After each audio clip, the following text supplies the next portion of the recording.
Welcome to the CodeCast podcast. Real-world insights for your daily medical coding and billing processes. And now, here's your host, Terry Fletcher. Hello, everyone, and welcome to the 354th episode of the CodeCast podcast. My name is Terry Fletcher. It's so fun to say 354th episode, over 1 million downloads and listens, so we appreciate that, on 24 platforms now. I was recently reading an article that was put out about 6.5 years ago by DiscoverPod, and I was just very new at this, and it was in 2018, and they basically said, "So, how do you feel?" I said, "I'm so excited. I've got 8,000 downloads in the healthcare space. Who knew?" And here we are now 6.5 years later and over 1 million downloads and sponsors on a waiting list, and it's just great. So I appreciate all the listeners out there and everyone who DMs me and just follows along and doesn't miss hashtag Terry Tuesday at all. So I know you're out there, and again, I appreciate your loyalty and your listens. Okay, so what is our topic today? Well, since it is the last Tuesday in July, and Top 10 Tuesday is interesting because it is top either coding, billing, or compliance questions that I've gotten throughout the month. And this month, for some reason, I've gotten some doozies. So let's go ahead and get started and see, kind of what you think. But first, the CodeCast podcast is brought to you today by Carmex. Carmex Lip Therapy. Classic lip balm, medicated. External analgesic lip protection. Carmex.com. Okay, so number one, it says if the provider has no data points or none, and a minor problem like a splinter is the reason the patient came in, and there's no risk, no treatment, not even taking out the splinter because the patient already did and said, "Can you just look at this?" Yes, people actually go to the doctor's office for that. Can we bill at 99212 because you have technically met the level 2 if you look at data points that says minimal or none? Well, this has been an interesting question because I do not want to give a level 2 on an element from the E&M that is none. I guess technically you could, but I wouldn't. So when you feel uncomfortable about something that, again, I'm going to put it out there and I'm air quoting that technically it may be correct. If you have to go there, it means that you're acting like a defense attorney. And I don't think a judge is going to like it if you say, well, technically, they're going to be like, really? To me, that's like if somebody says, well, do you want my honest opinion? No, lie to me. So I wouldn't do that, and I hope that is some point going to get fixed with AMA, CPT, because it's been brought to my attention more than once, and people are saying, well, I've met it. Well, again, technically you may have, but you still need a second element, in my opinion, whether it would be, taking out the splinter or, recommending, just don't get it dirty, something that reflects that level 2. So that was a weird one for me, but I understand, and thank you for the question. Number 2, and this was a good one. It says if you have a patient presenting for severe back pain and they, on the pain scale, say it's 8 to 10 post-car accident, so they come into an urgent care. So we put this down as either an acute complicated injury or one undiagnosed new problem with uncertain diagnosis. Okay, I agree, that's fair, and that would be in the moderate category, first element of E&M. They said they ordered an A to P lateral x-ray. That would be minimal because it's only one element and you have to have at least 2 in the category 1 to be able to bill for low. And then the risk was basically hot and cold packs, rest, and over-the-counter Tylenol, and that would be low. So what did they meet? So moderate, low, minimal actually comes out to a low if you need 2 out of 3, so that would be a level 3. They're new or established depending on if they've been to that urgent care before. But the physician says, no, I want a level 4 because I gave them a sample pack of anti-inflam and said, in case you need it, here it is. That's not management, people. That is not management.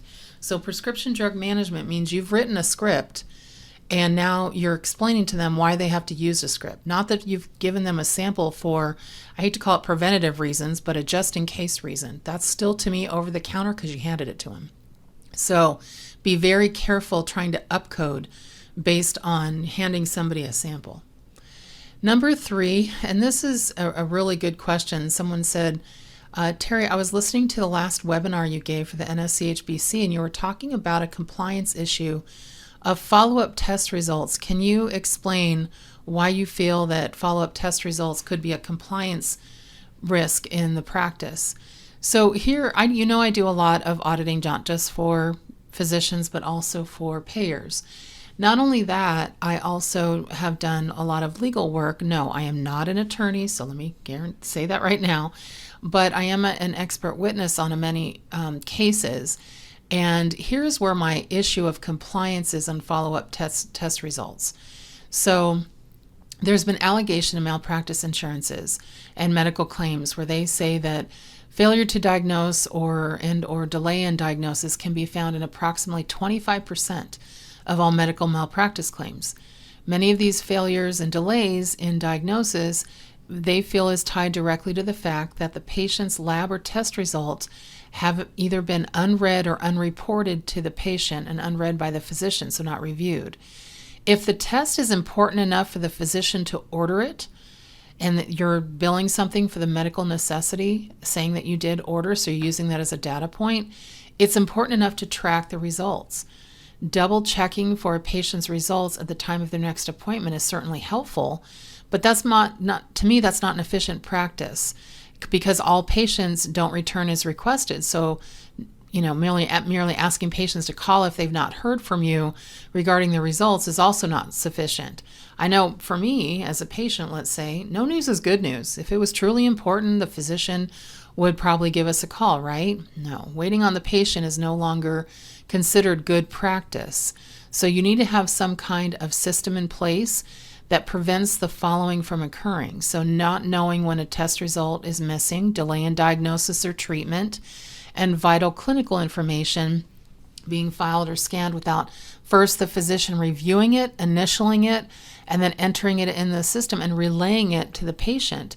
Delay in diagnosis and or treatment is on the physician. And so just trying to get a policy, and again, it doesn't matter what system you use for this policy, but you need to follow something consistent because you need to have something that tracks test results and ensure that all ordered tests are returned to the ordering physician's office. The results are verified and reviewed in a timely manner, and the patient is notified of all results, normal or abnormal. Do not push aside normal results. The patient's medical record is documented to show, or needs to be, that the results were received, the patient notified, and if follow-up is necessary, that was recommended, that was accomplished. So there's a lot of things going on there. But it's just really important that you don't let that slide. And I think that's one of the biggest things I see in compliance, where just things slide. And if I'm looking at records, I'm going to look back and say, well, was the patient told about this? And why did you order this test if you didn't feel they needed to know about it? Why did you try to get, a level moderate when you ordered 3 unique tests, but patient was never told? Even if they were normal, they still need to be told. Number 4, if the provider is doing telehealth for a patient in the hospital, do they need a separate consent for telehealth, or can the provider use the general consent when the patient is admitted? What if the patient's intubated, and do they still need consent? So I think I talked about this a few years back, but consent is really about money. It means, has the patient consented to pay their share of cost or out of pocket? That's actually what it says in the Social Security Act. It has nothing to do with really consent for treatment. It's if you do that, does the patient know they're going to have an out of pocket for that? And so in the hospital, the general consent is not for outside services. It's for whatever's billed in the hospital setting. So the facility work itself or employees of the hospital. But if you are an outside physician that was asked to consult a patient or see a patient for separate services that you bill under Part B yourself, then you need to get separate consent, especially if it's telehealth. If the patient's intubated, do they still need consent? Yes, but if you have a witness there or somebody that can corroborate that there was consent given, or there was a family member there that has the power of medical attorney, not just the power of attorney. Remember, there's a difference. Number 5, Terry, a practice did a management assessment that our missed appointments are losing us money. Can you tell us if we can charge for them? Every practice I know it should have a tracking system for missed appointments, but what is your thoughts on this? Okay. So staff should contact the patient to determine, first of all, why they failed to show and hopefully reschedule them. I know a lot of recalls. It is for a lot of practices. It is a money thing. But here's where I have the issue on, and it's almost kind of like the follow-up test results. So all missed appointments also should be documented in the patient's medical record. Letters should be sent to patients who repeatedly miss appointments, explaining the importance of follow-up care for their overall health. And again, this could be definitely about lost money, but for me, it's about compliance, malpractice, and medical necessity. Did your last visit state in the medical record that the patient needed to be returned to clinic in 2 months, 6 months, something like that? Or did you say PRN, which is patient return as needed? So you told them, you know what, you're now in charge of your follow-up care. Just let us know if you need to be seen. If it didn't say PRN and you billed a lower moderate level risk or even high risk, and that was reflected that you're still monitoring or managing the patient by the need for a follow-up appointment, and you don't care if they no-show or didn't follow up, then your medical necessity for that previous visit can be questioned. I would question it.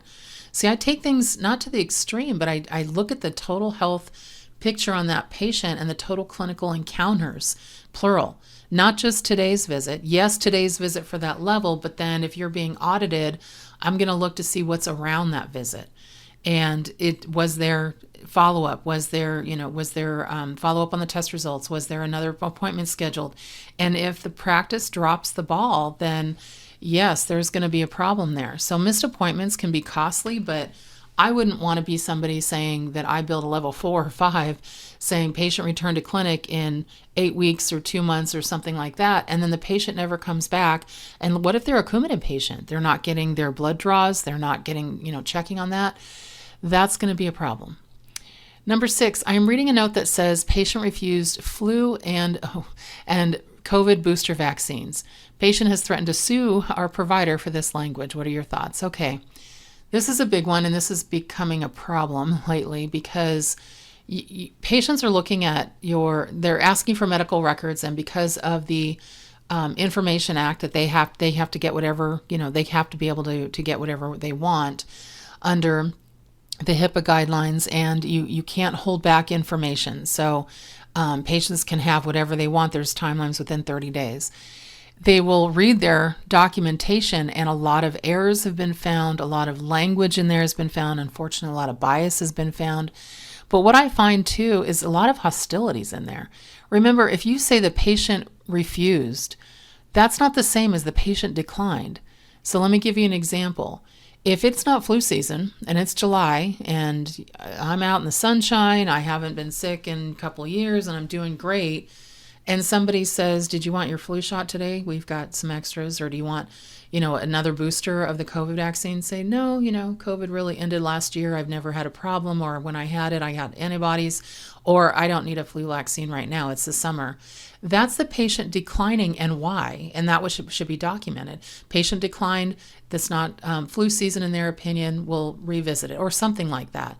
But when you say refused, my image on that is that you're holding the patient down and they're basically going against medical advice because they don't want to be injected. There's a connotation there that's completely different, and I would have a problem with that if I was a patient. So watch your language in your medical records because it can insinuate something for the patient when that's not the actual case of what happened. Number 7, is it necessary to append the split shared modifier FS to a prolonged service charge, G0316, in addition to appending it to the E&M service if we've met the timeline? Yes. So if you bill, let's say, a 99223 and a G0316 for a Medicare patient in the hospital, boy, that's almost a 2-hour visit. So if that's actually the case and you've met that, then yes, you need an FS on both. But make sure that it's well documented, not just the time, but who did the substantive work. Number 8 is about nursing home visits. So the providers are doing telehealth audio only in the nursing home. Well, right there, no. Audio only in the nursing home are not allowed. So my person's question here is said, What code would we use to report the service? Because we know that's not allowed. It's nothing. That's just part of triage. That's just what you can do. You cannot bill telehealth in a nursing home audio only. You weren't allowed to in during PHE. You aren't allowed to after. So that it's interesting when I get people saying, so we can't do this. How can we get around it? You can't. Number 9, medication management questions. Oh, I'm not going too fast for everybody. I was trying not to make this too webinar-y, but I just wanted to kind of bring some of these questions up in a podcast because sometimes I get very much into information and not so much into coding, and I just really wanted that to be coding and billing and compliance today. So number 9, medication management questions. Terry, what would you want to see to be able to support that moderate risk? So a couple of things. At each visit, review the patient's medication list with them, including over-the-counter meds, and update as needed. So provide the patient with a written medication list that includes dosage, directions for use, and if they can expect any side effects. That's where the management comes in. Also, there are many food and drug incompatibilities. So you need to know what else they're taking and review a drug side effect and interactions with the patient. If the practice provides medication samples, record the medication lot number in the patient's medical record. I don't see that hardly ever, and that's been a legal issue. In the event of a medication recall, the practice must have a system in place for identifying samples that have been distributed. So this is a huge compliance issue with many physicians, and also trying to get that moderate visit when I don't see management. All I see is a list. And that's still in the history part. So make sure that you can reflect that it's management, discussion, written, dosage, directions, side effects, and any interactions. Number 10, and this is the final one, no staff members should do anything that they're not licensed or trained to do. We get that. But what are some of your recommendations on some of the things you see from a compliance perspective? So try not to refer to medical assistants as nurses or imply that someone is licensed or certified when they're not. That's such a problem. Do not refer to RNs as Dr. Sue or Dr. Mike. Don't do it. You're inviting risk. Credential, vet, and screen all clinical staff. Don't assume that if an MA, medical assistant, comes in that that they're a certified MA.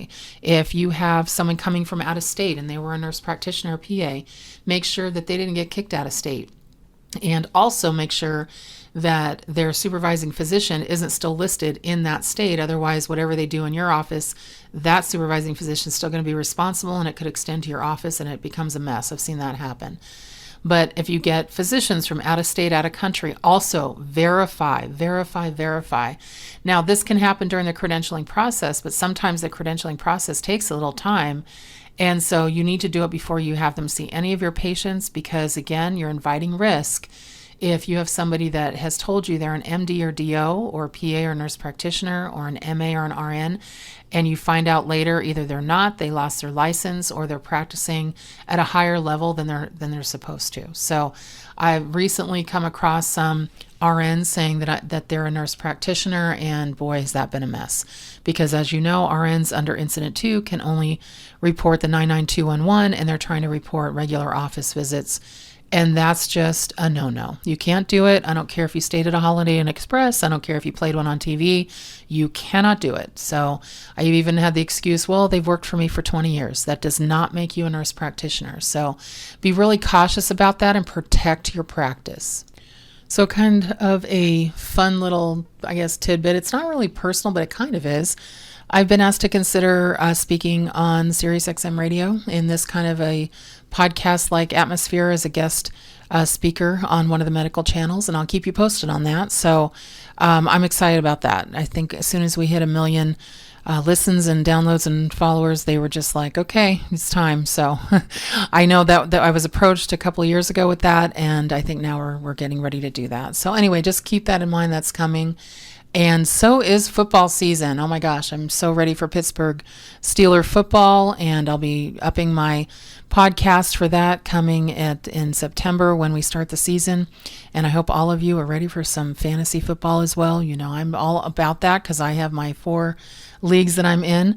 But anyway, we're still in baseball, but I'm ready to move on for baseball. I can take baseball for a couple of months, and then I'm ready to get back into the NFL.